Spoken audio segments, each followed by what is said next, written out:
എല്ലാവർക്കും നമസ്കാരം. Kerala public service commission 2025 July വിജ്ഞാനപ്രകാരമുള്ള വകുപ്പ് തല പരീക്ഷകളുടെ വിജ്ഞാപനം പുറപ്പെടുവിച്ചിരിക്കുകയാണ്. ആർക്കെല്ലാമാണ് എക്സാമിന് അപ്ലൈ ചെയ്യാൻ സാധിക്കുക, എന്തൊക്കെ കാര്യങ്ങളാണ് അപ്ലൈ ചെയ്യുമ്പോൾ ശ്രദ്ധിക്കേണ്ടത്, എന്തൊക്കെ പേപ്പറുകളാണ് അപ്ലൈ ചെയ്യേണ്ടത്, എക്സാം ഫീസ് എങ്ങനെ അടയ്ക്കാം തുടങ്ങിയുള്ള A to Z കാര്യങ്ങൾ നമ്മൾ ഈ വീഡിയോയിൽ ഡിസ്കസ് ചെയ്യുന്നതായിരിക്കും. വീഡിയോ മുഴുവനായി കാണാൻ എല്ലാവരും ശ്രദ്ധിക്കുമല്ലോ. ഓൺലൈൻ മുഖേനയാണ് അപേക്ഷകൾ ക്ഷണിക്കുന്നത്. എക്സാമിന് അപ്ലൈ ചെയ്യേണ്ട ലാസ്റ്റ് ഡേറ്റ് എന്ന് പറയുന്നത് 2025 ഓഗസ്റ്റ് 6 രാത്രി 12 മണി വരെയാണ്. പേയ്മെൻറ്റ് സംവിധാനം ഉപയോഗിച്ചിട്ട് ഓൺലൈനായിട്ടാണ് എല്ലാവരും പേയ്മെൻറ്റ് ചെയ്യേണ്ടത് എന്ന കാര്യം ശ്രദ്ധിക്കുക. കേരള PSC.gov.in രജിസ്ട്രേഷൻ പൂർത്തിയാക്കിയ ശേഷം പരീക്ഷാർത്ഥികൾക്ക് അപേക്ഷിക്കാവുന്നതാണ്. അതായത് നമ്മൾ സാധാരണ PSCക്ക് ചെയ്ത പോലെയുള്ളൊരു വൺ ടൈം രജിസ്ട്രേഷൻ ആദ്യം കേരള PSCയുടെ ഒഫീഷ്യൽ വെബ്സൈറ്റിലൂടെ നമ്മൾ കംപ്ലീറ്റ് ചെയ്തിരിക്കണം. അതിലൂടെയാണ് ഓൺലൈനായിട്ട് എക്സാമിനൊക്കെ അപ്ലൈ ചെയ്യേണ്ടത്. ഒരു പ്രാവശ്യം ഓൺലൈൻ പ്രൊഫൈൽ ക്രിയേറ്റ് ചെയ്തവർ വീണ്ടും ക്രിയേറ്റ് ചെയ്യേണ്ടതില്ല. ക്രിയേറ്റ് ചെയ്ത പ്രൊഫൈൽ വഴി അപ്ലൈ ചെയ്യാവുന്നതാണ്. കാഴ്ച പരിമിതരായ പരീക്ഷാർത്ഥികൾക്ക് വേണ്ടി നടത്തുന്ന വൈവാവോസി പരീക്ഷയ്ക്കായിട്ടുള്ള വിജ്ഞാപനം സെപ്പറേറ്റ് PSC ഇറക്കുന്നതാണെന്ന് പറഞ്ഞിട്ടുണ്ട്. അവർ ഈ വിജ്ഞാനപ്രകാരം അപേക്ഷിക്കേണ്ട ആവശ്യമില്ല. കൂടാതെ നമ്മൾ ശ്രദ്ധിക്കേണ്ട കാര്യം എന്ന് പറഞ്ഞാൽ ഈ ഓൺലൈൻ എക്സാം ആയാലും OMR എക്സാം ആയാലും പരീക്ഷയുടെ ചോദ്യ പേപ്പറുകൾ ഇംഗ്ലീഷിലും മലയാളത്തിലും ലഭ്യമായിരിക്കും. അതായത് നമുക്ക് ചോദ്യവും ഓപ്ഷൻസ് അല്ലാതും ഇംഗ്ലീഷിലും മലയാളത്തിലും ഉണ്ടായിരിക്കുന്നതാണ് എന്ന് വിജ്ഞാപനത്തിൽ പ്രത്യേകിച്ച് പറഞ്ഞിട്ടുണ്ട്. കൂടാതെ ഓരോ പേപ്പറിൻ്റെയും പരമാവധി മാർക്ക് 100 ആയിരിക്കും. പാസ്സാകാനേണ്ട മാർക്ക് 40%. നെഗറ്റീവ് മാർക്ക് ബാധകമാണ്. ഓരോ ശരി ഉത്തരത്തിനും 1 മാർക്ക് ലഭിക്കുകയും ഓരോ തെറ്റുത്തരത്തിനും 1/3 മാർക്ക് നഷ്ടമാവുകയും ചെയ്യും. സാധാരണ PSC പരീക്ഷ പോലെ തന്നെ 1 മാർക്ക് ശരിയായ ഉത്തരത്തിന് ലഭിക്കും, 1/3 മാർക്ക് നഷ്ടമാവുകയും ചെയ്യും. എക്സാം നമുക്ക് പാസ്സായാൽ മാത്രം മതി. 40% മാർക്കാണ് ആകെ എക്സാമിന് പാസ്സാകാനായിട്ട് വേണ്ടത്. അതുപോലെ വിത്ത് ബുക്ക് വിത്തൗട്ട് ബുക്ക് എന്ന രീതി ഈ വിജ്ഞാനപ്രകാരവും തുടരുന്നതാണ് എന്ന് PSC അറിയിച്ചിട്ടുണ്ട്. അപ്പം നിങ്ങൾക്ക് എക്സാമിന് വിത്ത് ബുക്ക് എന്ന് സിലബസിൽ പറഞ്ഞിട്ടുള്ള സബ്ജക്ട്സുകൾക്ക് പുസ്തകം എക്സാം ഹാളിൽ കൊണ്ടുപോകാൻ സാധിക്കുന്നതാണ്. വിത്തൗട്ട് ബുക്സിൽ പറഞ്ഞിട്ടുണ്ടെങ്കിൽ എക്സാം ഹാളിൽ ആ പുസ്തകം കൊണ്ടുപോകാൻ സാധിക്കുകയില്ല എന്ന കാര്യം മനസ്സിലാക്കുക. ഇനി പരീക്ഷാ സെൻറ്റർ എന്ന് പറയുന്നത് തിരുവനന്തപുരം, എറണാകുളം, കോഴിക്കോട് എന്നീ 3 മേഖലകളിലായിട്ട് നടത്തുവാനാണ് നിശ്ചയിക്കുന്നത്. അപ്പോൾ ഈ ഓരോ മേഖലകളിലും അതുമായി ബന്ധപ്പെട്ട ജില്ലകൾ വന്നിട്ടുണ്ട്. നമുക്കത് നോക്കാം. ഇപ്പോൾ തിരുവനന്തപുരം മേഖല ചൂസ് ചെയ്യുകയാണെങ്കിൽ തിരുവനന്തപുരം, കൊല്ലം, പത്തനംതിട്ട, ആലപ്പുഴ ജില്ലകളെല്ലാം അതിൻ്റെ പരിധിയിൽ വരുന്നുണ്ട്. അപ്പോൾ നിങ്ങളൊരു ആലപ്പുഴ ജില്ലയിൽ നിന്നുള്ള വ്യക്തിയാണെങ്കിൽ നിങ്ങൾക്ക് തിരുവനന്തപുരം മേഖല ചൂസ് ചെയ്യുകയാണെങ്കിൽ സ്വന്തം ജില്ലയിൽ തന്നെ എക്സാം സെൻറ്റർ ലഭിക്കുന്നതാണ്. അതുപോലെ ഇപ്പോൾ എറണാകുളം മേഖലയിൽ കോട്ടയം, ഇടുക്കി, എറണാകുളം, തൃശ്ശൂർ, പാലക്കാട് വരുന്നുണ്ട്. അപ്പോൾ തൃശ്ശൂർ ജില്ലക്കാരാണെങ്കിൽ എറണാകുളം മേഖല ചൂസ് ചെയ്യുകയാണെങ്കിൽ നിങ്ങൾക്ക് തൃശ്ശൂർ ജില്ല ഓപ്ഷനിൽ വയ്ക്കാവുന്നതാണ്. അതുപോലെ കോഴിക്കോട് മേഖലയിൽ മലപ്പുറം, കോഴിക്കോട്, വയനാട്, കണ്ണൂർ, കാസർഗോഡ് വരുന്നുണ്ട്. കണ്ണൂർ ജില്ലക്കാർ കോഴിക്കോട് മേഖല ചൂസ് ചെയ്യുകയാണെങ്കിൽ നിങ്ങൾക്ക് കണ്ണൂർ എക്സാം സെൻറ്ററായിട്ട് ലഭിക്കുന്നതാണ് എന്ന കാര്യം മനസ്സിലാക്കുക. പരീക്ഷാർത്ഥികൾക്ക് അതത് മേഖലയിൽ ഉൾപ്പെടുന്ന ജില്ലകൾ മുൻഗണനാ ക്രമത്തിൽ തിരഞ്ഞെടുക്കാവുന്നതാണെന്ന് പറഞ്ഞിട്ടുണ്ട്. പിന്നെ ശ്രദ്ധിക്കേണ്ട കാര്യം, നിർബന്ധിത വകുപ്പ് തല പരീക്ഷയിൽ പങ്കെടുക്കുന്ന ജീവനക്കാർക്ക് പരീക്ഷാ ദിവസം അല്ലെങ്കിൽ ദിവസങ്ങൾ പ്രസ്തുത പരീക്ഷാ കേന്ദ്രത്തിലേക്കും തിരിച്ചുമുള്ള യാത്രയ്ക്ക് ആവശ്യമായ സമയം ഉൾപ്പെടെ ഡ്യൂട്ടിയായി പരിഗണിക്കാൻ വ്യവസ്ഥയുണ്ട്. വകുപ്പ് തല പരീക്ഷയിൽ പങ്കെടുക്കുന്ന ജീവനക്കാർ അർഹമായ യാത്രാബത്ത അനുവദനീയമാണ്. അതായത് നമുക്കൊരു നിർബന്ധിത വകുപ്പ് തല പരീക്ഷയിലാണ് നമ്മൾ അറ്റൻഡ് ചെയ്യുന്നതെങ്കിൽ, അതായത് ഇപ്പോൾ LD ക്ലർക്കായിട്ട് സേവനത്തിൽ പ്രവേശിച്ച വ്യക്തിക്ക് പ്രൊബേഷൻ ഡിക്ലെയർ ചെയ്യാനായിട്ട് മാനുവൽ ഓഫ് പ്രൊസീജിയർ എക്സാം അത്യാവശ്യമാണ്. അപ്പോൾ ആ എക്സാമിന് ആദ്യമായിട്ടാണ് പങ്കെടുക്കുന്നതെങ്കിൽ നിങ്ങൾക്ക് ആ ദിവസം ഡ്യൂട്ടി ആയിട്ട് പരിഗണിക്കും. കൂടാതെ അർഹമായ TA ട്രാവലിംഗ് അലവൻസ് യാത്രാബത്ത അനുവദിച്ച് കിട്ടുന്നതുമാണ് എന്ന കാര്യം അറിഞ്ഞിരിക്കുക. കൂടാതെ ശ്രദ്ധിക്കേണ്ട കാര്യങ്ങൾ, വകുപ്പ് തല പരീക്ഷയിൽ അപേക്ഷിക്കുന്നതിന് മുമ്പായിട്ട് പരീക്ഷാർത്ഥികൾ ഓൺലൈനായിട്ട് ഡിപ്പാർട്ട്മെൻറ്റിൻ്റെ വൺ ടൈം രജിസ്ട്രേഷൻ ചെയ്യേണ്ടതാണ്. ആ സമയത്ത് ജനനതീതി, മേൽവിലാസം, ഔദ്യോഗിക പദവി, ഔദ്യോഗിക മേൽവിലാസം, ഫോട്ടോ തുടങ്ങിയ കാര്യങ്ങളെല്ലാം ഉൾക്കൊള്ളിച്ച് പ്രൊഫൈൽ ക്രിയേറ്റ് ചെയ്യേണ്ടതാണ്. നമ്മൾ സാധാരണ PSC എക്സാമിന് PSC പ്രൊഫൈൽ ക്രിയേറ്റ് ചെയ്ത പോലെ തന്നെ ഡിപ്പാർട്ട്മെൻറ്റ്സിനായിട്ടും പ്രൊഫൈൽ ക്രിയേറ്റ് ചെയ്യേണ്ടതാണ്. അപ്പോൾ ക്രിയേറ്റ് ചെയ്ത് കഴിയുമ്പോൾ നമുക്ക് ഒരു യൂസർ IDയും പാസ്വേഡും കിട്ടുന്നതാണ്. പരീക്ഷാർത്ഥികൾ ഒന്നിൽ കൂടുതൽ രജിസ്ട്രേഷൻ പ്രൊഫൈൽ സൃഷ്ടിക്കാൻ പാടില്ല എന്ന് പറഞ്ഞിട്ടുണ്ട്. ആധാർ കാർഡിലെ വിവരങ്ങൾ എന്തായാലും ഉൾപ്പെടുത്തേണ്ടതുണ്ട് എന്ന് പറഞ്ഞിട്ടുണ്ട്. അപ്പോൾ നമുക്ക് ലഭിക്കുന്ന ഈ യൂസർ ID പാസ്വേഡ് ഉപയോഗിച്ചിട്ടാണ് ഓരോ പ്രാവശ്യവും PSC വകുപ്പ് തല പരീക്ഷകളുടെ വിജ്ഞാപനം പുറപ്പെടുവിക്കുമ്പോൾ നമ്മൾ ഓൺലൈനായിട്ട് അപേക്ഷ സമർപ്പിക്കേണ്ടെന്ന് പറഞ്ഞിട്ടുണ്ട്. ഓഫ്ലൈനായിട്ടുള്ള അപേക്ഷകളൊന്നും സ്വീകരിക്കുന്നതല്ല എന്ന കാര്യം മനസ്സിലാക്കുക. പിന്നെ പുതുതായിട്ട് നമ്മൾ ഒരു പ്രൊഫൈൽ ക്രിയേറ്റ് ചെയ്യുകയാണെങ്കിൽ അതിൽ 6 മാസത്തിനകം എടുത്ത ഫോട്ടോ മാത്രമാണ് അപ്ലോഡ് ചെയ്യാൻ സാധിക്കുക എന്ന് പറഞ്ഞിട്ടുണ്ട്. അപ്പോൾ അതെല്ലാവരും ശ്രദ്ധിക്കുക. അപേക്ഷകൻ്റെ പേരും ഫോട്ടോ എടുത്ത തീയതിയും ഫോട്ടോയിൽ പ്രിൻ്റ് ചെയ്യുകയോ മറ്റു വിധത്തിൽ രേഖപ്പെടുത്തുകയോ വേണം. പ്രൊഫൈലിലെ പേരും ഫോട്ടോയിലെ പേരും ഒന്ന് തന്നെ ആയിരിക്കണം എന്ന് പറഞ്ഞിട്ടുണ്ട്. നമ്മൾ സാധാരണ PSCയിലെ വൺ ടൈം രജിസ്ട്രേഷൻ ചെയ്യണ പോലെ തന്നെ നമ്മുടെ ഒരു ഫോട്ടോ അപ്ലോഡ് ചെയ്യുക, 6 മാസത്തിനകം എടുത്ത ഫോട്ടോ അപ്ലോഡ് ചെയ്യുക. അതിന് താഴെ നമ്മുടെ പേര് വ്യക്തമായി കാണത്തക്ക രീതിയിൽ പ്രിൻ്റ് ചെയ്ത ഫോട്ടോ വേണം അപ്ലോഡ് ചെയ്യാനായിട്ട്. ആ ഫോട്ടോയിൽ രേഖപ്പെടുത്തിയിട്ടുള്ള നമ്മുടെ പേരും അതേപോലെ നമ്മുടെ പ്രൊഫൈലിലെ പേരും ഒന്നും തന്നെ ആയിരിക്കണം. ഫോട്ടോയിലെ പേരിനോടൊപ്പം തന്നെ ആ ഫോട്ടോ എടുത്ത തീയതിയും രേഖപ്പെടുത്തേണ്ടതുണ്ട് എന്ന കാര്യം കൂടി അറിഞ്ഞിരിക്കുക. മൊബൈൽ ഫോണ്, വെബ് ക്യാമറ എന്നിവ ഉപയോഗിച്ചെടുക്കുന്ന ഫോട്ടോ ഒന്നും സ്വീകരിക്കുന്നതല്ല എന്ന് പറഞ്ഞിട്ടുണ്ട്. പരമാവധി സ്റ്റുഡിയോയിൽ നിന്ന് തന്നെ പോയിട്ട് ഫോട്ടോ എടുക്കാനായിട്ട് എല്ലാവരും ശ്രദ്ധിക്കുക. പിന്നീട് നമ്മൾ ശ്രദ്ധിക്കേണ്ട കാര്യം എന്ന് പറഞ്ഞാൽ പരീക്ഷാർത്ഥികളുടെ പ്രൊഫൈലിൽ അവരുടെ ഫോട്ടോയോട് കൂടിയ അഡ്മിഷൻ ടിക്കറ്റ് ലഭ്യമാകുന്നതും ആയത് ഡൗൺലോഡ് ചെയ്ത് മേലധികാരി യഥാവിധി സാക്ഷ്യപ്പെടുത്തി പരീക്ഷയ്ക്ക് ഹാജരാകേണ്ടതുമാണ്. അതായത് എക്സാമിന് ഒരു 2 ആഴ്ച മുമ്പ് നമുക്ക് ഹോൾ ടിക്കറ്റ് ലഭിക്കുന്നതാണ്. ഈ ഹോൾ ടിക്കറ്റിൽ ഹെഡ് ഓഫ് ദി ഡിപ്പാർട്ട്മെൻറ്റ് അല്ലെങ്കിൽ ഹെഡ് ഓഫ് ഓഫീസ് സൈൻ ചെയ്യേണ്ട ഒരു കോൾ ഉണ്ടായിരിക്കും. അപ്പോൾ നിങ്ങൾ ആ പ്രൊഫൈലിലെ അഡ്മിഷൻ ടിക്കറ്റ് ഡൗൺലോഡ് ചെയ്തിട്ട് ആ സ്പേസിൽ മേലധികാരി സാക്ഷ്യപ്പെടുത്തിയിട്ട് വേണം അഡ്മിഷൻ ടിക്കറ്റ് പരീക്ഷയ്ക്ക് ഹാജരാക്കേണ്ടത് എന്ന കാര്യം അറിഞ്ഞിരിക്കുക. കൂടാതെ വകുപ്പുതല പരീക്ഷകൾക്ക് അപേക്ഷ സമർപ്പിക്കുന്നതിനുള്ള അവസാന തീയതി വരെയും തങ്ങൾ സമർപ്പിച്ച അപേക്ഷയിലെ വിവരങ്ങൾ, ഉദാഹരണം പേപ്പറുകൾ, ടെസ്റ്റ്, മേഖല മുതലായവ മാറ്റി നൽകുന്നതിന് പരീക്ഷാർത്ഥികൾക്ക് അനുവാദം ഉണ്ടായിരിക്കുന്നതാണ്. എക്സാമിന് അപ്ലൈ ചെയ്യേണ്ട ലാസ്റ്റ് നിമിഷം വരെ നിങ്ങൾ അപ്ലൈ ചെയ്ത പേപ്പറുകളോ നിങ്ങൾക്ക് എക്സാം സെൻറ്ററുകൾ മാറ്റുന്നതിനോ ഒക്കെ നിങ്ങൾക്ക് അർഹത ഉണ്ടായിരിക്കുന്നതാണ് എന്ന കാര്യം അറിഞ്ഞിരിക്കുക. പിന്നെ എക്സാമിൻ്റെ ടൈം ടേബിൾ, സമയവിവര പട്ടികയെല്ലാം നിങ്ങളുടെ പ്രൊഫൈലിൽ ലഭ്യമായിരിക്കുന്നതാണ് എന്ന് PSC അറിയിച്ചിട്ടുണ്ട്. കൂടാതെ ശ്രദ്ധിക്കേണ്ട കാര്യം എന്ന് പറഞ്ഞാൽ വകുപ്പുതല പരീക്ഷകൾ കേരള സംസ്ഥാന സർവീസിലുള്ളവർക്ക് മാത്രമായി പരിമിതപ്പെടുത്തിയിരിക്കുന്നു. എല്ലാത്തവരിൽ നിന്ന് ലഭിക്കുന്ന അപേക്ഷകൾ നിരുപാധികം നിരസിക്കുന്നതാണ്. അതായത് ചിലപ്പോൾ റെയിൽവേയിൽ വർക്ക് ചെയ്യുന്നവരുണ്ടായിരിക്കും, അല്ലെങ്കിൽ മറ്റ് ഗവൺമെൻറ് ജോലികളിൽ ഇപ്പോൾ സ്റ്റാഫ് സെലക്ഷൻ കമ്മീഷൻ്റെ ജോലികളിലൊക്കെ പ്രവേശിച്ചവരൊക്കെ ഉണ്ടായിരിക്കും. അവർക്കൊന്നും ഈ കേരള PSC നടത്തുന്ന വകുപ്പുതല പരീക്ഷയ്ക്ക് അപ്ലൈ ചെയ്യാൻ സാധിക്കില്ല എന്ന കാര്യം മനസ്സിലാക്കുക. അതുപോലെ ഇപ്പോൾ കേരള സംസ്ഥാന സർവീസ് എന്ന് മാത്രമേ പറഞ്ഞിട്ടുള്ളൂ. അപ്പോൾ സർവീസിൽ ഇപ്പോൾ നമ്മളൊരു ലാസ്റ്റ് ഗ്രേഡായിട്ട് സേവനത്തെ പ്രവേശിച്ചാൽ പോലും നിങ്ങൾക്ക് ഏത് വകുപ്പുതല പരീക്ഷകൾക്കും അപ്പിയർ ചെയ്യാൻ സാധിക്കും എന്ന കാര്യം മനസ്സിലാക്കുക. ഇനി ഫീസ് അടയ്ക്കുന്നതിൻ്റെ വിശദാംശങ്ങളാണ് പറയുന്നത്. ഓൺലൈൻ ബാങ്കിങ് സംവിധാനം ഉപയോഗിച്ചുള്ള പേയ്മെൻറ്റ് മുഖേനയാണ് പരീക്ഷാ ഫീസും സർട്ടിഫിക്കറ്റ് ഫീസും കൊടുക്കേണ്ടത്. പേയ്മെൻറ്റ് മുഖേന പണമെടുക്കുന്നതിന് പരീക്ഷാർത്ഥികളുടെ പ്രൊഫൈലിലെ മേക്ക് പേയ്മെൻറ്റ് എന്ന ഓപ്ഷൻ ഉപയോഗിക്കാവുന്നതാണ്. ഓപ്ഷൻ വഴി പരീക്ഷാർത്ഥികൾക്ക് ട്രഷറി വകുപ്പിൻ്റെ സൈറ്റിലേക്ക് പ്രവേശിച്ച് ഓൺലൈനായി പണം കൊടുക്കാവുന്നതാണെന്ന് പറഞ്ഞിട്ടുണ്ട്. അപ്പോൾ ഇങ്ങനെ പണം കൊടുക്കുന്നതിനായിട്ട് ഈ ബാങ്കിങ്ങിലേക്ക് പ്രവേശിക്കുമ്പോൾ ലഭ്യമാകുന്ന GR number, government reference number കുറിച്ചെടുത്ത് സൂക്ഷിക്കേണ്ടതാണെന്ന് പറഞ്ഞിട്ടുണ്ട്. പണം ഒടുക്കിക്കഴിഞ്ഞാൽ പരീക്ഷാർത്ഥിയുടെ പ്രൊഫൈലിൽ GR നമ്പർ ഉൾപ്പെടെ പേയ്മെൻറ്റ് ഡീറ്റെയിൽസ് കാണാവുന്നതാണെന്ന് പറഞ്ഞിട്ടുണ്ട്. അപ്പോൾ പേയ്മെൻറ്റ് ഇടപാട് പൂർത്തിയാക്കുന്നതിനിടയിൽ നെറ്റ്വർക്ക് തകരാറെങ്ങാനും വരികയാണെങ്കിൽ, അതുപോലെ ഇടപാട് പൂർത്തിയാകാതെയും വന്നാൽ നിങ്ങൾ കുറിച്ചെടുത്ത GR നമ്പർ ഉപയോഗിച്ച് ബാങ്കിനെയോ ട്രഷറിയോ സമീപിക്കുകയാണെങ്കിൽ പണം ഒടുക്കിയത് സംബന്ധിച്ച് വ്യക്തത വരുത്താവുന്നതാണെന്ന് പറഞ്ഞിട്ടുണ്ട്. ഇനി എക്സാം ഫീസാണ്. ഓരോ പേപ്പറിനും 160 രൂപ എന്ന നിരക്കിലാണ് പരീക്ഷാ ഫീസായിട്ട് അടയ്ക്കേണ്ടത്.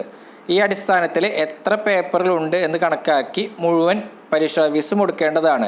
ഇപ്പോൾ ഒരു എക്സാമ്പിൾ പറയുകയാണെങ്കിൽ അക്കൗണ്ട് ടെസ്റ്റ് ലോവറിന് അപ്പിയർ ചെയ്യുന്ന ഒരാളാണെങ്കിൽ അദ്ദേഹത്തിന് 4 പേപ്പറുകളാണ് അപ്പിയർ ചെയ്യേണ്ടത്. Kerala service rules, Kerala financial code, introduction to Indian government accounts and audit, Kerala treasury code എന്നിവ. അപ്പോൾ ഈ ഓരോ പേപ്പറിനും ഇപ്പോൾ KSRന് 160 രൂപ അടയ്ക്കേണ്ടതുണ്ട്, കേരള ട്രഷറി കോഡിന് 160 രൂപ അടയ്ക്കേണ്ടതുണ്ട്. അങ്ങനെ 160 × 4 രൂപയാണ് മൊത്തം പരീക്ഷാ ഫീസായിട്ട് ഈ അക്കൗണ്ട് ടെസ്റ്റ് ലോവർ മുഴുവനും അപ്പിയർ ചെയ്യുന്നുണ്ടെങ്കിൽ നിങ്ങൾ അടയ്ക്കേണ്ട തുക എന്ന് പറയുന്നത്.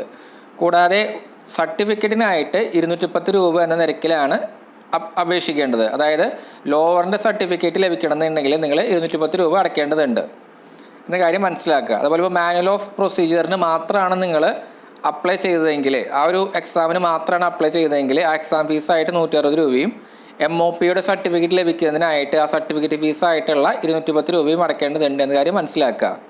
പിന്നെ ശ്രദ്ധിക്കേണ്ട കാര്യം എന്ന് പറഞ്ഞാൽ നേരിട്ടുള്ള നിയമനം വഴിയോ ബൈ ട്രാൻസ്ഫർ മുഖാന്തരമോ ഒരു ഉദ്യോഗസ്ഥൻ്റെ പ്രവേശൻ്റെയോ ട്രെയിനിങ്ങിൻ്റെയോ പൂർത്തീകരണത്തിനോ ഏതെങ്കിലും തസ്തികയിലെ ഇൻക്രിമെൻറ്റിനോ സ്ഥിരപ്പെടുത്തലിനോ ലഭിക്കാവുന്ന ഉയർന്ന തസ്തികയിലേക്ക് ഉദ്യോഗക്കയറ്റം കിട്ടുന്നതിനോ ഏതെങ്കിലും ടെസ്റ്റ് പാസ്സായിരിക്കണമെന്ന് നിർദ്ദേശിച്ചിട്ടുണ്ടെങ്കിൽ ഒബ്ലിഗേറ്ററി ടെസ്റ്റ് പ്രസ്തുത ടെസ്റ്റുകൾക്ക് എല്ലാത്തിനും പരീക്ഷാ ഫീസ് ഈടാക്കുന്നതല്ല എന്ന് പറഞ്ഞിട്ടുണ്ട്.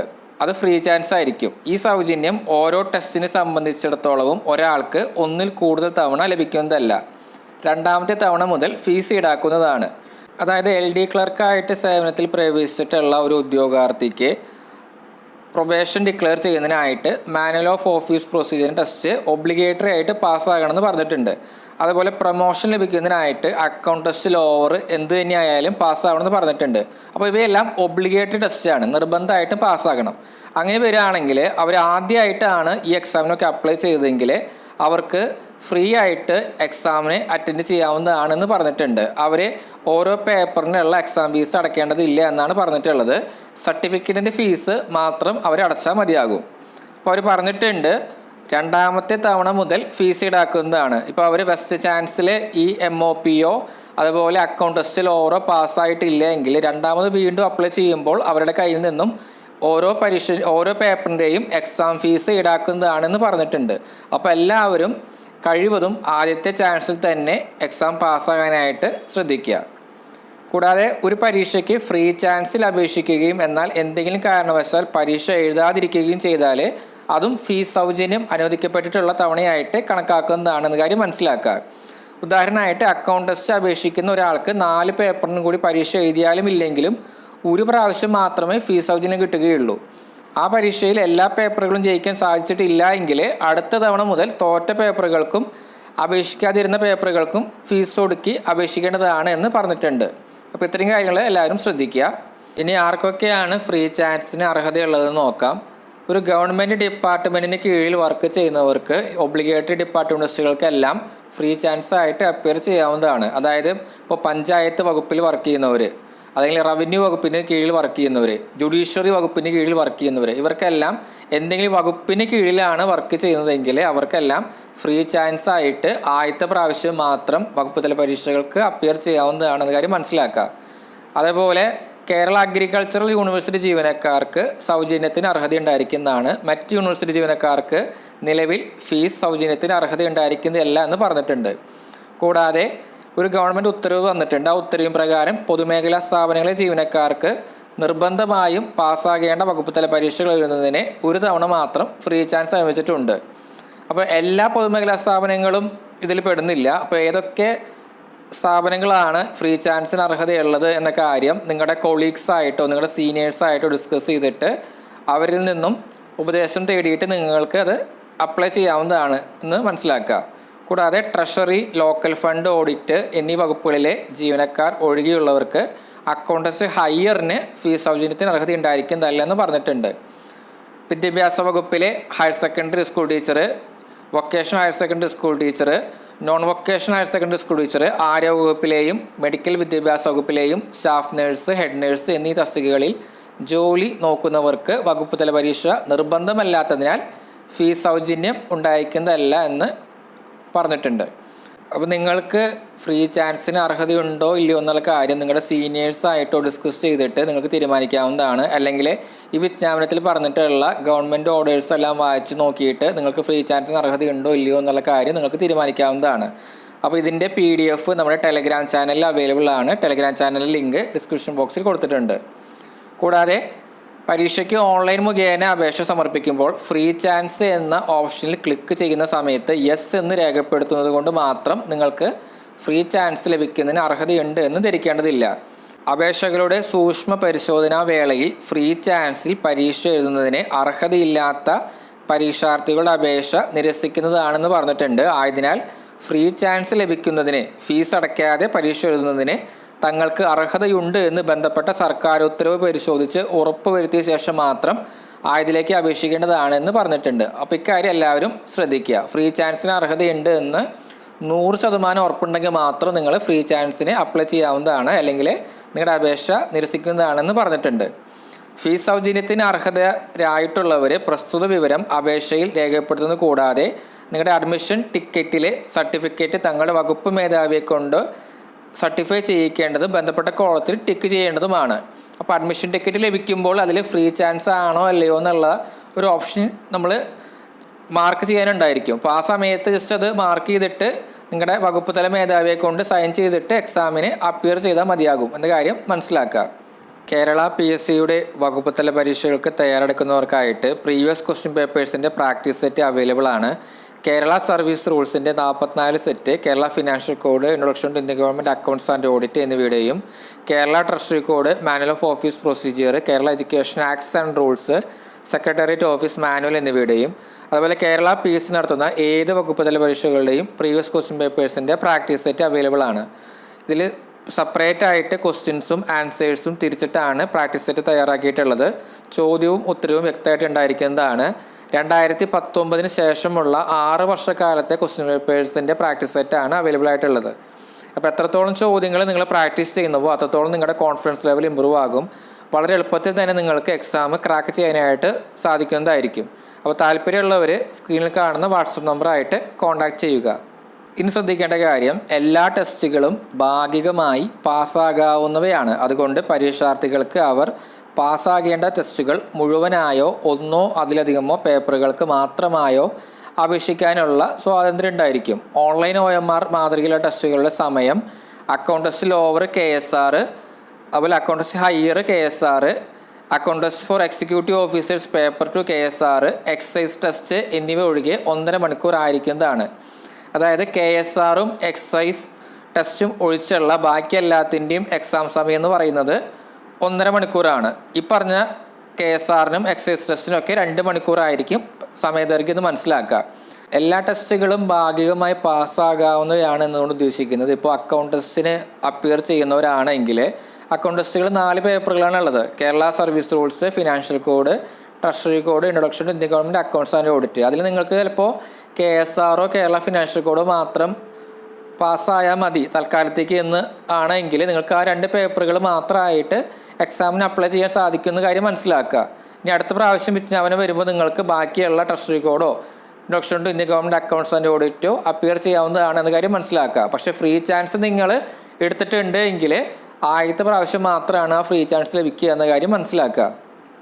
പിന്നെ ശ്രദ്ധിക്കേണ്ട കാര്യം എന്ന് പറഞ്ഞാൽ എല്ലാ ടെസ്റ്റുകളും ജയിക്കുന്നതിനാവശ്യമായ ഏറ്റവും കുറഞ്ഞ മാർക്ക് ഓരോ പേപ്പറിനും 40% ഇപ്പോൾ PSC ഒരു എക്സാം നടത്തിയിട്ട് ഡിപ്പാർട്ട്മെൻറ്റ് എക്സാം നടത്തിയിട്ട് അതിൻ്റെ ഫൈനൽ ആൻസർ കീ പുറത്തുവിട്ട് കഴിഞ്ഞാൽ ആ ഫൈനൽ ആൻസർ കീയിൽ സാധുവായ ചോദ്യങ്ങളുടെ ടോട്ടൽ എണ്ണെടുക്കും. ആ എണ്ണത്തിൻ്റെ 40% ജയിക്കാനായിട്ട് ആവശ്യമുള്ള കാര്യം എന്ന് മനസ്സിലാക്കുക. അതായത് ഇപ്പോൾ 100 ചോദ്യങ്ങളിൽ 10 ചോദ്യം ഡിലീറ്റ് ചെയ്തു എങ്കിൽ ബാക്കി 90-ലായിരിക്കും വാല്യുവേഷൻ. ആ 90-ൻ്റെ 40%, അതായത് 36 മാർക്കായിരിക്കും നിങ്ങൾക്ക് പിന്നീട് ജയിക്കാൻ ആവശ്യമായ മാർക്ക് എന്ന കാര്യം മനസ്സിലാക്കുക. ഫ്രീ ചാൻസിന് ആവശ്യപ്പെടുന്ന അന്യത്ര സേവനത്തിൽ ഡെപ്യൂട്ടേഷനിലുള്ള ജീവനക്കാരെ പാരന്റ് ഡിപ്പാർട്ട്മെൻറ്റിലെ ഓഫീസ് മേധാവി അല്ലെങ്കിൽ വകുപ്പ് മേധാവിയെ കൊണ്ട് അഡ്മിഷൻ ടിക്കറ്റിൽ സർട്ടിഫിക്കറ്റ് സാക്ഷ്യപ്പെടുത്തേണ്ടതാണെന്ന് പറഞ്ഞിട്ടുണ്ട്. അഡ്മിഷൻ ടിക്കറ്റ് നമുക്ക് ലഭിക്കുമ്പോൾ അതിൽ നമ്മുടെ ഹെഡ് ഓഫ് ഓഫീസിനെ കൊണ്ട് സൈൻ ചെയ്യിക്കേണ്ടതുണ്ട്. അപ്പോൾ ഡെപ്യൂട്ടേഷനുള്ള ജീവനക്കാരാണെങ്കിൽ അവരുടെ പാരന്റ് ഡിപ്പാർട്ട്മെൻറ്റിലെ മേധാവിയെ കൊണ്ട് അതിൽ അറ്റസ്റ്റ് ചെയ്യിച്ചിട്ട് എക്സാമിന് അപ്പിയർ ചെയ്യാവുന്നതാണ് എന്ന് പറഞ്ഞിട്ടുണ്ട്. ഓരോ ടെസ്റ്റും അതത് വകുപ്പിലെ ഉദ്യോഗസ്ഥർ പാസ്സായിരിക്കണമെന്ന് കാലാകാലങ്ങളിൽ പുറപ്പെടുവിച്ചിട്ടുള്ള സർക്കാർ ഉത്തരവ് പ്രകാരം നിർബന്ധമാക്കിയിട്ടുള്ളതാണ്. അതായത് ഇപ്പോൾ jail test, registration test, panchayat test, forest test തുടങ്ങിയ പരീക്ഷകളൊക്കെ അതത് വകുപ്പിലെ ഉദ്യോഗസ്ഥർക്ക് മാത്രമാണുള്ളത്. അപ്പോൾ ഈ പരീക്ഷകളൊക്കെ അതത് ഡിപ്പാർട്ട്മെൻറ്റിലെ ആൾക്കാർ മാത്രം അപ്പിയർ ചെയ്താൽ മതിയാകും എന്നാണ് PSC പറഞ്ഞിട്ടുള്ളത്. അപ്പോൾ വിവിധ വകുപ്പുകളിലേക്കുള്ളവർക്ക് അതത് വകുപ്പിൽ നിർബന്ധമാക്കിയിട്ടുള്ള എല്ലാ ടെസ്റ്റുകളും എഴുതാൻ കഴിയത്തക്ക വിധത്തിലാണ് കേരള PSC ടൈം ടേബിൾ തയ്യാറാക്കുക എന്ന് അവർ പറഞ്ഞിട്ടുണ്ട്. ഇനി എക്സാം ഹാളിലെ വിത്ത് ബുക്സ്, വിത്തൗട്ട് ബുക്സ് എന്നിവയെ കുറിച്ചാണ് പറഞ്ഞിട്ടുള്ളത്. പരീക്ഷാ ഹാളിലെ ബുക്കുകളുടെ സഹായത്തോടു കൂടി ഉത്തരം എഴുതാവുന്ന ടെസ്റ്റുകൾ വിത്ത് ബുക്സ് ഏതെല്ലാമാണെന്ന് സിലബസിൽ അവർ കൊടുത്തിട്ടുണ്ട്. സിലബസ് നമ്മൾ പിന്നീട് ഡിസ്കസ് ചെയ്യുന്നതാണ്. ഈ ടെസ്റ്റുകൾക്ക് നിശ്ചയിച്ചുള്ള പുസ്തകങ്ങളും ഗവൺമെൻറ് പ്രസിദ്ധീകരണങ്ങൾ മാത്രം നിങ്ങൾക്ക് എക്സാം ഹാളിൽ ഉപയോഗിക്കാവുന്നതാണ്. അതുപോലെ സർക്കാർ ഉത്തരവാകുന്ന മുറയ്ക്ക് നിശ്ചിത പേപ്പറിന് നിർദ്ദിഷ്ട കാലാവധിക്ക് അനുവദിക്കുന്ന സ്വകാര്യ പ്രസിദ്ധീകരണങ്ങൾ മാത്രമേ പരീക്ഷാ ഹാളിൽ ഉപയോഗപ്പെടുത്താൻ അനുവാദമുള്ളൂ. അപ്പോൾ ഇതിൽ ടൈം ടേബിൾ നോട്ടിഫിക്കേഷനിൽ ഇവർ കൃത്യമായിട്ട് ഏതൊക്കെ പേപ്പറിന് ഏതൊക്കെ സ്വകാര്യ പ്രസിദ്ധീകരണങ്ങൾ ഉപയോഗിക്കാൻ സാധിക്കും എന്നവർ പറഞ്ഞിട്ടുണ്ട്. നോർമൽ കേസിൽ മിക്ക പരീക്ഷകൾക്കും ഇങ്ങനെ പ്രൈവറ്റ് പബ്ലിക്കേഷൻസ് ഒന്നും അലൗഡല്ല. എങ്കിലും ചില പരീക്ഷയ്ക്കും പേപ്പറിനും എക്സംഷൻ ഉണ്ട് എന്ന കാര്യം മനസ്സിലാക്കുക. അത് ടൈം ടേബിൾ PSC പ്രസിദ്ധീകരിക്കുമ്പോൾ നമുക്കത് അറിയാൻ സാധിക്കും. കൂടാതെ കുറിപ്പുകളോ വിവരങ്ങളോ അടങ്ങിയ ബുക്കുകളും ഗൈഡുകളും അംഗീകൃത പുസ്തകങ്ങളുടെ സാക്ഷ്യപ്പെടുത്തിയ പകർപ്പ് ടൈം ടേബിൾ വിജ്ഞാപനത്തിൽ അനുവദിച്ചിട്ടുള്ള ഒഴികെ എന്നിവയും പരീക്ഷാ ഹാളിൽ കൊണ്ടുപോകാൻ അനുവദിക്കുന്നതല്ല എന്ന് പറഞ്ഞിട്ടുണ്ട്. അപ്പോൾ ഈ നിർദ്ദേശങ്ങൾക്ക് വിപരീതമായി പെരുമാറുന്ന ഉദ്യോഗാർത്ഥികളുടെ ഫലം അസാധുവാക്കുന്നതാണ് എന്ന് പറഞ്ഞിട്ടുണ്ട്. അപ്പോൾ ഗവൺമെൻറ് പബ്ലിക്കേഷൻസ് മാത്രമാണ് നിങ്ങൾക്ക് എക്സാം ഹാളിൽ കൊണ്ടുപോകാൻ സാധിക്കുക. അതിൽ എന്തെങ്കിലും കുറിപ്പുകളോ വിവരങ്ങളോ ഒന്നും രേഖപ്പെടുത്താനായിട്ട് നമ്മുടേതായ രീതിയിൽ രേഖപ്പെടുത്താനായിട്ട് പാടുള്ളതല്ല. ഗൈഡുകളൊന്നും അലൗഡ് അല്ല. പിന്നെ നിങ്ങൾക്ക് പ്രൈവറ്റ് പ്രസിദ്ധീകരണങ്ങൾ എന്തെങ്കിലും കൊണ്ടുപോകാൻ സാധിക്കുന്നുണ്ട് എങ്കിൽ അക്കാര്യം ടൈം ടേബിൾ സമയത്ത് PSC വിജ്ഞാപനം പുറപ്പെടുവിക്കുന്നതാണ് എന്നവർ പറഞ്ഞിട്ടുണ്ട്. കൂടാതെ സിലബസിന് നേർക്ക് വിത്ത് ബുക്സ് എന്ന് എഴുതിയിട്ടില്ലാത്തത് പരീക്ഷകൾക്ക് പുസ്തകങ്ങളുടെ സഹായം ഇല്ലാതെ തന്നെ എഴുതേണ്ടതാണെന്ന് പറഞ്ഞിട്ടുണ്ട്. അപ്പോൾ സിലബസ് നോക്കുകയാണെങ്കിൽ അതിൽ വിത്ത് ബുക്സ് കാണുന്നിടത്ത് മാത്രമാണ് നിങ്ങൾക്ക് എക്സാം ഹാളിൽ പുസ്തകം കൊണ്ടുപോകാൻ സാധിക്കുന്നത്. കൂടാതെ മൊബൈൽ ഫോൺ, ബ്ലൂടൂത്ത് തുടങ്ങിയ ഇലക്ട്രോണിക് ഉപകരണങ്ങളൊന്നും എക്സാം ഹാളിൽ അലൗഡ് അല്ല. കൂടാതെ ഇത്തരം ഉപകരണങ്ങൾ കൈവശം വയ്ക്കുകയാണെങ്കിൽ അതിന് ശിക്ഷാ നടപടികളെല്ലാം PSC കൈക്കൊള്ളുന്നതാണ് എന്നവർ പറഞ്ഞിട്ടുണ്ട്. പിന്നെ ശ്രദ്ധിക്കേണ്ട കാര്യം, ഡിപ്പാർട്ട്മെന്റൽ പരീക്ഷയ്ക്ക് അപേക്ഷ സ്വീകരിക്കുന്ന അവസാന തീയതി വരെ പരീക്ഷാർത്ഥികൾക്ക് പേപ്പറുകൾ അല്ലെങ്കിൽ മേഖല എന്നിവ മാറ്റാനുള്ള അവസരം അവരുടെ പ്രൊഫൈലിൽ ലഭ്യമാകുന്നതാണ് എന്ന് പറഞ്ഞിട്ടുണ്ട്. അതുപോലെ പരീക്ഷാ സെൻറ്റർ മാറ്റിക്കിട്ടുന്നതിനുള്ള അപേക്ഷകൾ തൽക്കാലം പരിഗണിക്കുന്നതല്ല. പക്ഷേ ട്രാൻസ്ഫറോ ട്രെയിനിങ്ങോ മൂലം പരീക്ഷാ കേന്ദ്രം മാറ്റിക്കിട്ടെന്ന് ആഗ്രഹിക്കുന്നവരെ അവർക്ക് അഡ്മിഷൻ ടിക്കറ്റ് കിട്ടിയതിന് ശേഷം പരീക്ഷ തുടങ്ങുന്നതിന് മുമ്പ് കേരള പബ്ലിക് സർവീസ് കമ്മീഷൻ്റെ ജോയിൻറ്റ് സെക്രട്ടറിക്ക് അപേക്ഷ സമർപ്പിക്കാവുന്നതാണ് എന്ന് PSC പറഞ്ഞിട്ടുണ്ട്. ഇനി പറയാൻ പോകുന്ന ന്യൂനതകളുള്ള അപേക്ഷകൾ നിരവധികം PSC നിരസിക്കുന്നതാണെന്ന് പറഞ്ഞിട്ടുണ്ട്. മതിയായ അപേക്ഷാ ഫീസ് ഇല്ലാത്ത അപേക്ഷകൾ, അതായത് പേപ്പറിന് ഫീസായിട്ട് 160 രൂപയും സർട്ടിഫിക്കറ്റിന് ഫീസായിട്ട് 210 രൂപയാണ് അടയ്ക്കേണ്ടത്. അപ്പോൾ ഈ ഫീസ് ഓൺലൈൻ മുഖേന അടയ്ക്കാത്തവരുടെ അപേക്ഷകൾ PSC നിരസിക്കുന്നതാണെന്ന് പറഞ്ഞിട്ടുണ്ട്. പരീക്ഷാ ഫീസ് അടയ്ക്കുന്നതിനും ഒഴിവാക്കപ്പെടുന്നതിനുള്ള അർഹതയില്ലാത്ത സൗജന്യ സേവനം ലഭിച്ചവരുടെ അപേക്ഷകൾ, അതായത് ഫ്രീ ചാൻസ് ഇല്ലാതിരുന്നിട്ടും കൂടി നമ്മൾ ഫ്രീ ചാൻസ് ആയിട്ട് അപ്ലൈ ചെയ്യുകയാണെങ്കിൽ നമ്മുടെ അപേക്ഷ നിരസിക്കാൻ സാധ്യതയുണ്ട്. അതേപോലെ ഫ്രീ ചാൻസിന് ഒന്നിൽ കൂടുതൽ തവണ അപേക്ഷിക്കുകയാണെങ്കിൽ നിങ്ങളുടെ അപേക്ഷ നിരസിക്കാനുള്ള ചാൻസ് ഉണ്ട്. അതേപോലെ നിർദ്ദേശപ്രകാരമല്ലാത്ത ഫോട്ടോയോട് കൂടിയ അപേക്ഷകളും നിരസിക്കാനായിട്ട് സാധ്യതയുണ്ട്. അപ്പോൾ ഫോട്ടോ ഒക്കെ ഏറ്റവും ലേറ്റസ്റ്റ് ഫോട്ടോ തന്നെ അപ്ലോഡ് ചെയ്യാൻ ശ്രദ്ധിക്കുക. ഫോട്ടോയുടെ താഴെ നിങ്ങളുടെ പേരും ആ ഫോട്ടോ എടുത്ത ഡേറ്റും വ്യക്തമായിട്ട് പ്രൊഫൈലിൽ രേഖപ്പെടുത്തുക. ഫോട്ടോയിലെ നിങ്ങളുടെ പേരും പ്രൊഫൈലിലെ പേരും ഒന്ന് തന്നെയാണെന്ന് ഉറപ്പുവരുത്തുക. നെക്സ്റ്റ്, പരീക്ഷാർത്ഥികളുടെ റിസൾട്ട് അസാധുവാക്കാനുള്ള കമ്മീഷൻ്റെ അധികാരത്തെ പറ്റിയാണ് പറഞ്ഞിട്ടുള്ളത്. താഴെ പറയുന്ന ന്യൂനതകളുള്ളവരുടെ പരീക്ഷാഫലം അസാധുവാക്കുന്നതാണെന്ന് PSC പറഞ്ഞിട്ടുണ്ട്. അതായത് അഡ്മിഷൻ ടിക്കറ്റിലെ സാക്ഷ്യപ്പെടുത്തലുകൾ യഥാവധി നിർവഹിക്കാതിരിക്കുക. അതായത് നമുക്ക് കിട്ടുന്ന ഹോൾ ടിക്കറ്റിൽ വകുപ്പ് തല മേധാവിയെ കൊണ്ട് സൈൻ ചെയ്യിക്കേണ്ട കോളംസ് ഒക്കെ ഉണ്ട്. അപ്പോൾ അവ സൈൻ ചെയ്യിച്ചിട്ട് വേണം നമ്മൾ എക്സാം ഹാളിൽ അപ്പിയർ ചെയ്യാനെന്ന കാര്യം മനസ്സിലാക്കുക. അതുപോലെ ഫീസ് സൗജന്യം അപേക്ഷയിൽ അവകാശപ്പെടുകയും ആയത് തെളിയിക്കുന്ന സർട്ടിഫിക്കറ്റ് ഹാജരാകാതിരിക്കുകയും ചെയ്യുകയാണെങ്കിൽ നിങ്ങൾക്ക് നിങ്ങളുടെ പരീക്ഷാഫലം അസാധുവാക്കാൻ സാധ്യതയുണ്ട്. കൂടാതെ അഡ്മിഷൻ ടിക്കറ്റ് പ്രകാരം അനുവദിക്കാത്ത പേപ്പറുകൾക്ക് പരീക്ഷ എഴുതുകയാണെങ്കിൽ നിങ്ങളുടെ ഫലം അസാധുവാക്കാൻ സാധ്യതയുണ്ട് എന്ന കാര്യം മനസ്സിലാക്കുക. നെക്സ്റ്റ്, സിലബസ് ആണ്. ഇപ്പോൾ സെക്രട്ടേറിയറ്റ് മാനുവൽ ടെസ്റ്റ് എന്ന് പറയുന്നത് സെക്രട്ടേറിയറ്റ് അസിസ്റ്റൻ്റ് അല്ലെങ്കിൽ യൂണിവേഴ്സിറ്റി അസിസ്റ്റൻ്റ് ആയിട്ട് സേവനത്തിൽ പ്രവേശിച്ചവർക്കുള്ള പരീക്ഷയാണ്. അവർക്ക് പ്രൊബേഷൻ ഡിക്ലെയർ ചെയ്യാനുള്ള എക്സാമാണ് സെക്രട്ടേറിയറ്റ് മാനുവൽ ടെസ്റ്റ് എന്ന് പറയുന്നത്. അതിന് സിലബസ് ആയിട്ട് അവർ പറഞ്ഞിട്ടുള്ളത് കേരള സെക്രട്ടേറിയറ്റ് ഓഫീസ് മാനുവലാണ്. അപ്പോൾ ഇതിൽ വിത്ത് ബുക്ക് എന്ന് പറഞ്ഞിട്ടില്ല. അപ്പോൾ ഇതൊക്കെ വിത്തൗട്ട് ബുക്കാണ്. അതുപോലെ ഡിസ്ട്രിക്ട് ഓഫീസ് മാനുവൽ ഉണ്ട്, റവന്യൂ ഡിപ്പാർട്ട്മെൻറ്റുകാർക്കുള്ളത്. അപ്പോൾ അവർക്കുള്ള സിലബസ് ആണ് ഡിസ്ട്രിക്ട് ഓഫീസ് മാനുവൽ എന്ന് പറയുന്നത്. ഇനി manual of office procedure test, അതായത് LD ക്ലർക്കായിട്ട് സേവനത്തിൽ പ്രവേശിച്ചവർക്ക് പ്രൊബേഷൻ ഡിക്ലെയർ ചെയ്യാനായിട്ടുള്ള ടെസ്റ്റാണ് മാനുവൽ ഓഫ് ഓഫീസ് പ്രൊസീജിയർ. അതിന് സിലബസ് ആയിട്ട് പറഞ്ഞിട്ടുള്ളത് manual of office procedure for the use in officers other than secretariat എന്നാണ്. അപ്പോൾ ഇത് വിത്തൗട്ട് ബുക്കാണ്, കാരണം വിത്ത് ബുക്ക് എന്നൊന്നും അവർ പറഞ്ഞിട്ടില്ല സിലബസിൽ. Next, department test on the staff of the Kerala public service കമ്മീഷന്. അപ്പോൾ കേരള PSCയിലെ ഓരോ ജീവനക്കാർക്കുള്ള എക്സാമാണ് Kerala public service commission office manual എന്ന് പറയുന്നത്. ഇനി KSRTC മാനുവൽ ടെസ്റ്റ് ഉണ്ട്, അത് KSRTC ജീവനക്കാർക്കാണ്.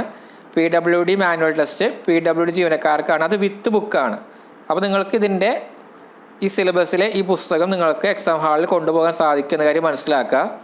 അതുപോലെ അക്കൗണ്ട് ടെസ്റ്റ് ലോവർ 4 പേപ്പറാണ് ഉള്ളത്. കേരള സർവീസ് റൂൾസ് വിത്ത് ബുക്കാണ്, എക്സാം ഹാളിൽ പുസ്തകം കൊണ്ടുപോകാം. Kerala financial code volume 1 and 2 and Kerala budget manual അത് വിത്ത് ബുക്കാണ്. ഈ 3 പുസ്തകവും എക്സാം ഹാളിൽ കൊണ്ടുപോകാൻ സാധിക്കും. Kerala account code volume 1 with ബുക്കാണ്. Introduction to Indian government accounts and audit without ബുക്കാണ്. നിങ്ങൾക്ക് എക്സാം ഹാളിൽ ആ പുസ്തകം കൊണ്ടുപോകാൻ സാധിക്കില്ല. അതുപോലെ കേരള ട്രഷറി കോഡിൻ്റെ volume 1 and 2 Kerala account code volume 2 with ബുക്കാണ്. നെക്സ്റ്റ് അക്കൗണ്ട് ടെസ്റ്റ് ഹയറിന് നിങ്ങൾക്ക് 4 പേപ്പറുകൾ തന്നെയാണ് അപ്പിയർ ചെയ്യേണ്ടത്. അപ്പോൾ ആദ്യത്തെ പേപ്പറാണ് Kerala financial code volume 1 and 2 Kerala budget manual അത് വിത്ത് ബുക്കാണ്. Introduction to Indian government accounts and audit without ബുക്കാണ്. കോൺസ്റ്റിറ്റ്യൂഷൻ ഓഫ് ഇന്ത്യ വിത്ത് ബുക്കാണ്. Kerala account code volume 1 with ബുക്കാണ്. അതുപോലെ Kerala treasury code volume 1 and 2 Kerala account code volume 2 with ബുക്കാണ്. Kerala service rules വിത്ത് ബുക്കാണ്. അപ്പോൾ നിങ്ങൾ അക്കൗണ്ട് ടെസ്റ്റ് ലോവറിനോടൊപ്പം തന്നെ അക്കൗണ്ട് ടെസ്റ്റ് ഹയർ കൂടി അപ്ലൈ ചെയ്യാനായിട്ട് ശ്രദ്ധിക്കേണ്ടതാണ്. കാരണം സാധാരണ രീതിയിൽ ലോവറിൻ്റെ ഏതെങ്കിലും പേപ്പർ നമ്മൾ ഫെയിൽ ആവുകയാണെങ്കിൽ ആ പേപ്പർ അക്കൗണ്ട് ടെസ്റ്റ് ഹയറിൽ പാസ്സായിട്ടുണ്ടെങ്കിൽ നിങ്ങൾക്ക് ലോവറിൻ്റെ സർട്ടിഫിക്കറ്റ് ലഭിക്കുന്നതാണ്. ഒരു ഉദാഹരണം പറയുകയാണെങ്കിൽ ഇപ്പോൾ കേരള സർവീസ് റൂൾസ് നിങ്ങൾ അക്കൗണ്ട് ടെസ്റ്റ് ലോവർ അപ്ലൈ ചെയ്തു, അതിലത്തെ ഒരു പേപ്പറാണ് കേരള സർവീസ് റൂൾസ്. നിങ്ങൾ ലോവറിന് ആ കേരള സർവീസ് റൂൾസ് എക്സാം ഫെയിലായി 40% മാർക്ക് കിട്ടിയില്ല എന്ന് വിചാരിക്കുക. നിങ്ങൾ കറസ്പോണ്ടിങ് ആയിട്ട് അക്കൗണ്ട് ടെസ്റ്റ് ഹയറിൽ കേരള സർവീസ് റൂൾസിൻ്റെ ആ പേപ്പർ 40% മേലെ മാർക്ക് വാങ്ങി പാസ്സായിട്ടുണ്ടെങ്കിൽ നിങ്ങൾക്ക് ലോവറിൽ ആ എക്സാം പാസ്സായെന്ന രീതിയിലാണ് കണക്കാക്കുന്നത്. അപ്പോൾ നിങ്ങൾക്ക് ലോവറിൻ്റെ സർട്ടിഫിക്കറ്റ് കിട്ടും. ഈ 4 പേപ്പറുകളും നിങ്ങൾ ഹയറിലോ ലോവറിലോ പാസ്സായിട്ടുണ്ടെങ്കിൽ. അപ്പോൾ നിങ്ങൾക്ക് പ്രൊമോഷൻ ലഭിക്കുന്നതിന് അക്കൗണ്ട് ടെസ്റ്റ് ലോവറിൻ്റെ സർട്ടിഫിക്കറ്റ് മാത്രം മതിയാകും. അപ്പോൾ എക്സാം അപ്ലൈ ചെയ്യുമ്പോൾ ലോവർ ഹയറും അപ്ലൈ ചെയ്യാനായിട്ട് ശ്രദ്ധിക്കുക. ഇപ്പോൾ ചില സമയത്തൊക്കെ ലോവറിൻ്റെ എക്സാം വളരെ ടഫായിരിക്കും, ചില സമയങ്ങളിൽ ഹയറിൻ്റെ എക്സാമൊക്കെ വളരെ എളുപ്പമുള്ളതായിരിക്കും. ഈ ലോവറിന് ഹയറിന് സിലബസ് എല്ലാം സെയിം തന്നെയാണ്, ജസ്റ്റ് പേര് ലോവർ ഹയറിന് മാത്രം ഇട്ടുന്നേ ഉള്ളൂ. അപ്പോൾ എക്സാമിന് അപ്ലൈ ചെയ്യുമ്പോൾ ലോവറിന് ഹയറിന് അപ്ലൈ ചെയ്യാനായിട്ട് എല്ലാവരും ശ്രദ്ധിക്കുക. കൂടാതെ ഓരോ വകുപ്പത്തിലെ പരീക്ഷകളുടെയും പേരും അതിൻ്റെ സിലബസും വ്യക്തമായിട്ട് ഇതിൽ കൊടുത്തിട്ടുണ്ട്. അപ്പോൾ ഇതെല്ലാം നിങ്ങൾ വായിച്ച് മനസ്സിലാക്കുക. ഇതിൽ വിത്ത് ബുക്ക് ഏതാണ്, വിത്തൗട്ട് ബുക്ക് ഏതാണ് എന്നിവയെല്ലാം വ്യക്തമായിട്ട് കൊടുത്തിട്ടുണ്ട്. അപ്പോൾ ഇതിൻ്റെ ഈ PDF നമ്മുടെ ടെലഗ്രാം ചാനലിൽ കൊടുത്തിട്ടുണ്ട്. ടെലഗ്രാം ചാനലിലെ ലിങ്ക് ഡിസ്ക്രിപ്ഷൻ ബോക്സിൽ കൊടുത്തിട്ടുണ്ട്. അപ്പോൾ PDF വ്യക്തമായിട്ട് വായിച്ചു നോക്കുക. അപ്പോൾ നിങ്ങൾക്ക് ഇതിൽ ഫ്രീ ചാൻസ് ഉണ്ടോ ഇല്ലയോ എന്നുള്ള കാര്യം കൂടിയും അതിൽ ഏതൊക്കെ ഗവൺമെൻറ് ഓർഡേഴ്സാണ് നിങ്ങൾക്ക് ബാധകമായിട്ടുള്ളത് എന്ന കാര്യം മനസ്സിലാക്കുക. കൂടാതെ വിത്ത് ബുക്ക് വിത്തൗട്ട് ബുക്ക് സിലബസ് എന്താണെന്ന കാര്യം വ്യക്തമായിട്ട് മനസ്സിലാക്കുക. എന്തെങ്കിലും ഡൗട്ട്സ് ഉണ്ടെങ്കിൽ നിങ്ങൾക്ക് കമൻറ്റ് ബോക്സിൽ രേഖപ്പെടുത്താവുന്നതാണ്. എക്സാമിന് എങ്ങനെയാണ് അപ്ലൈ ചെയ്യേണ്ടത് എന്ന കാര്യം ഓരോ സ്റ്റെപ്പ് ബൈ സ്റ്റെപ്പായിട്ട് നമ്മൾ പുതിയൊരു വീഡിയോ ചെയ്യുന്നതായിരിക്കും. അപ്പോൾ എല്ലാവർക്കും നന്ദി. എല്ലാവരും നന്നായിട്ട് പ്രിപ്പയർ ചെയ്യുക. All the best. മറ്റൊരു ക്ലാസ്സിൽ പുതിയ വീഡിയോ ആയിട്ട് കാണാം. Thank you.